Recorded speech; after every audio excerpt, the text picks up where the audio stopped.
calls of the day. We begin today with Disney, reiterated by Moffett-Nathanson. They asked the question, who's the biggest winner from the ongoing Netflix, Paramount, Warner Brothers Discovery bidding war? Well, after Warner Brothers Discovery shareholders, next up to us would be Disney. Joe, what do you think?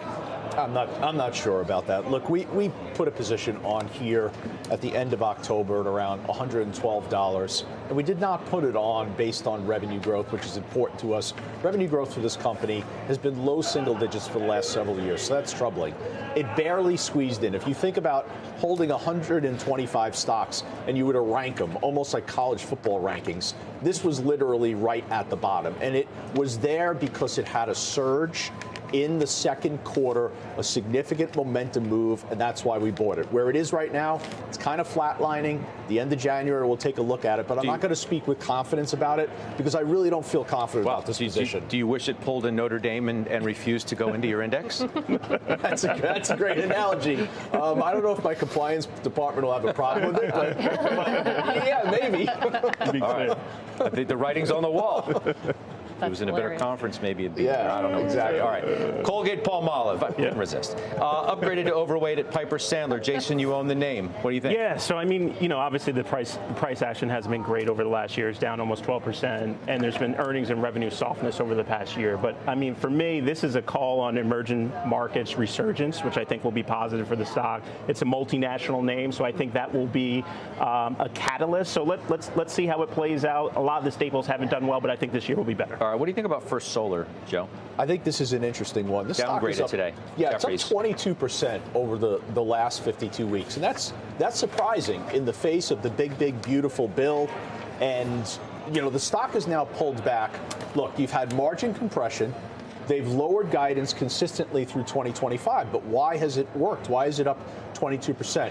They're shifting production from Southeast Asia back to the U.S. They have a new plant that's opened up in Louisiana. They're also beginning to talk about accelerating the buyback program. So I think this is one of the reasons why you've had resiliency here.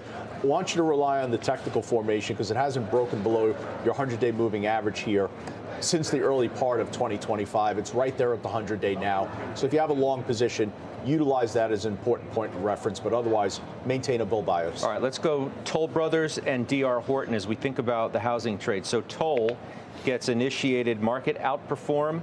Citizens, 175 is the price target. So that's a nice upside from here. D.R. Horton gets downgraded.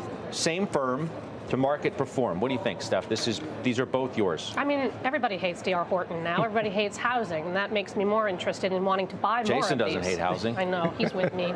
We're in the pain game together, unfortunately. Yes, we are. Look, these stocks are very, very cheap. The way I look at it is like they're running as best they can in a very challenging environment. Not much has to go right. And what I've decided to do is barbell between in housing, high end, which is Toll Brothers, best in class, best margins, and probably positioned better than a D.R. Horton, which is more first-time buyer. But I do think first-time buyer, there's pent-up demand. We've talked about it.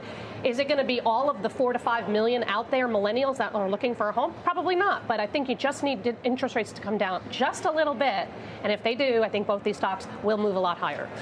Yeah, no, I get that strategy. I think it makes a lot of sense. And I think for me, as it relates to D.R. Horton, it's been about the incentives. That's what's hurting margins, so the new purchasing incentives.